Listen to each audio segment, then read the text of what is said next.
Hello guys, welcome back by another video. और आज बात होगी जो कि इंडिया में अभी सुर्खियों में चल रहा है, वो न्यूज़ वो है अतुल सुभाष। अतुल सुभाष की कहानी उन्हीं की ज़ुबानी आज मैं सुनाऊंगी आप लोगों के सामने एक बार फिर से। और ये कहानी एक पीड़ित पुरुष की है। आप हमेशा सुनते देखते रहते होंगे कि महिलाएं ही पीड़ित होती है, उन्हीं के साथ सिर्फ टॉर्चर होता है। बट ऐसा नहीं है, पुरुषों के साथ भी टॉर्चर होता है। इसलिए हम सबको पता नहीं चलता क्योंकि उन्हें इंसाफ नहीं मिलता, उन्हें उनका कानून नहीं सुनता। और खैर कानून तो उन्हीं का सुनेगा ना जो लॉ बनाए गए हैं सिर्फ महिलाओं के फेवर में। पुरुषों का क्या? वो इस तरीके से सुसाइड कर कर के अपनी जान दे दें टॉर्चर होकर? सारे पुरुष ऐसे ही करेंगे? ये महिलाएं, ये जो उनको मिला है कानून, इसका तो मिस यूज कर रही हैं, कुछ भी कर सकती हैं। कोई भी गलत इल्ज़ाम लगा दिया और कानून उस पर यकीन भी कर लेता है। ठीक है, ये भी चीज़ सही है, पर पुरुषों के लिए भी तो कुछ होना चाहिए ना। ऐसे तो सब मिस यूज़ कर लेंगे, जैसे कि अतुल की वाइफ ने अतुल के साथ किया है। उससे शादी के बाद वो अलग रहते थे। शादी के बाद वो अलग 5 साल तक तो साथ रहते थे। उनका एक बेटा भी हुआ बहुत प्यारा सा। और वो उनकी वाइफ दिल्ली में रहती थी क्योंकि वो भी जॉब करती थी, और अतुल बेंगलोर में रहता था, अपने बेटे के साथ दिल्ली में रहती थी। ठीक है। और फिर पता नहीं, सब कुछ 5 साल तक शादी बहुत अच्छी चली थी। पर 5 साल बाद ऐसा क्या हो गया कि उन दोनों में इतना खटास आ गया? भाई यहाँ पे तो माँ बाप अपने बेटों की शादी करने से डरेंगे कि अगर लड़की आई तो भाई मेरा बेटा तो ख़त्म। मतलब अगर ऐसा कुछ नहीं बनाया गया तो सब तो डरेंगे इस शादी से। और मान लो शादी भी हो जाती है तो वो तो, आजकल की लड़कियां तो पता नहीं क्या उनका दिमाग हो गया है, चार ये सब बर्बाद कर दे। और इनकी फैमिली भी सपोर्ट करती है। बर्बाद क्या चाहती है कि लड़के का सब कुछ हड़प ले और लड़का बेचारा सुसाइड करके ख़त्म हो जाए। और लड़का तो लड़का, साथ में लड़के की बूढ़े माँ बाप वो भी परेशान, और लड़के का जो भी फैमिली मेंबर है वो भी परेशान, और रिलेटिव भी परेशान। रिलेटिव तक वो लड़की पहुंच जाती है, उन पे भी एलिगेशन। तो भाई तो गाइस, ऐसे तो लोग डरेंगे ना अपने लड़कों की शादी करने से। अतुल ने जो करके गया है, इससे तो सबके रोंगटे खड़े हो जाएंगे। सब कैसे विश्वास करेंगे? क्योंकि ऊपर से तो देख के नहीं पता चलता ना मन में क्या है, हम तो नहीं घुसे हैं अंदर कि भाई वो कौन है, कैसा है। तो मुझे लगता है ना कि जैसे महिलाओं के लिए इतना कानून मजबूत है, बनाया गया है, तो अतुल के क्या, अतुल को तो इंसाफ मिलना चाहिए। अतुल को तो इंसाफ मिलना चाहिए। और वैसे पुरुषों के लिए भी कानून बनाना चाहिए। पुरुषों के भी फेवर में बात होनी चाहिए। बात नहीं, उनके लिए भी, जैसे महिलाओं के लिए इतने सारे लॉ बनाए गए हैं, तो पुरुषों के लिए भी बनाना चाहिए, ताकि किसी भी पुरुष के साथ ऐसा ना हो सके। वो लॉ को उस कानून को यूज़ करके अपने लिए लड़ सके, बोल सके। तो गाइज अरे रुक जाओ ना यार, बना रही हूँ वीडियो। तो गाइज, ये जो अतुल बोलने पे मजबूरी कर दी है, पूरी कहानी नहीं कंप्लीट होगी आज भी।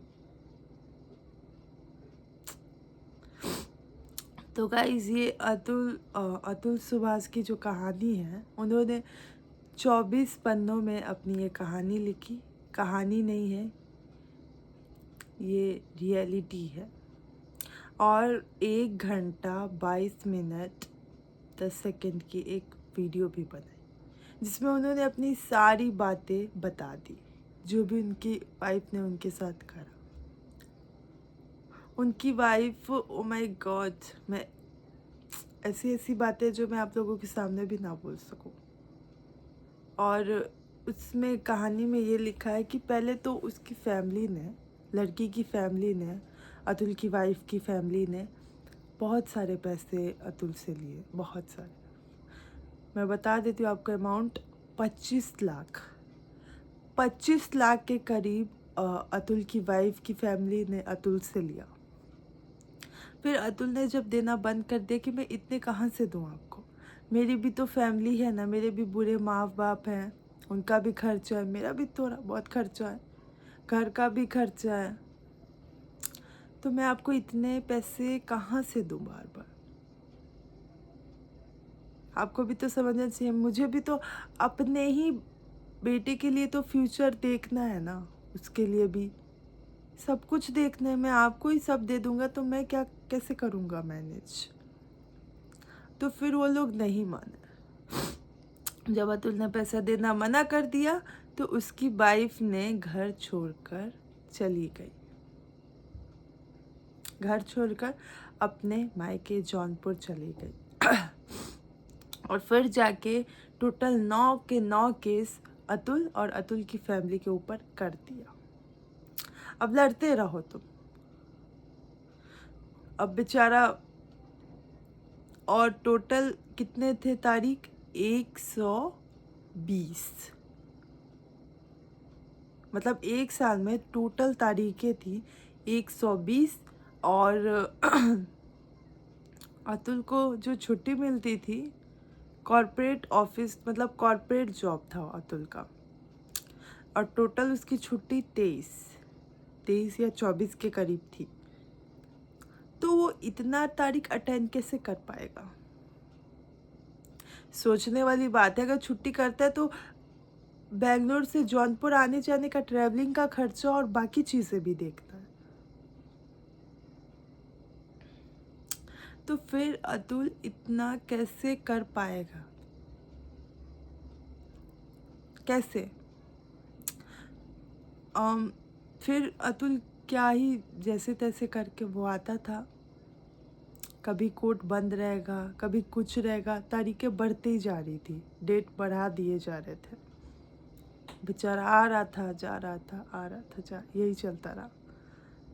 और साथ साथ वहाँ की जो कोर्ट की जज साहिबा थी, उन्होंने अतुल से 10 लाख तक मांगा था कि 10 लाख दे दो, मैं आपका केस रफा दफा कर दूंगी। 10 लाख। और वो उस कोर्ट की जो जज साहिबा थी जौनपुर की, उन्होंने अतुल को इतना टॉर्चर किया पैसों के लिए, इतना मजाक बनाया, इतना हंसा। और साथ में उसकी वाइफ ने भी, तू मर क्यों नहीं जाता है, तू कहीं जाके मर जा, मुझे न्यूज़ देखना है, मुझे तेरी कब तू छपेगा कि भाई तू मर गया। तो बेचारा इतना ज़्यादा टॉर्चर किया, इतना ज़्यादा कि, और उसके पास कोई रास्ता ही नहीं दिख रहा था। और उसकी बीवी ने 50,000 बच्चे का खर्चा मांग रही है। इतने खर्चे बच्चे में होंगे क्या?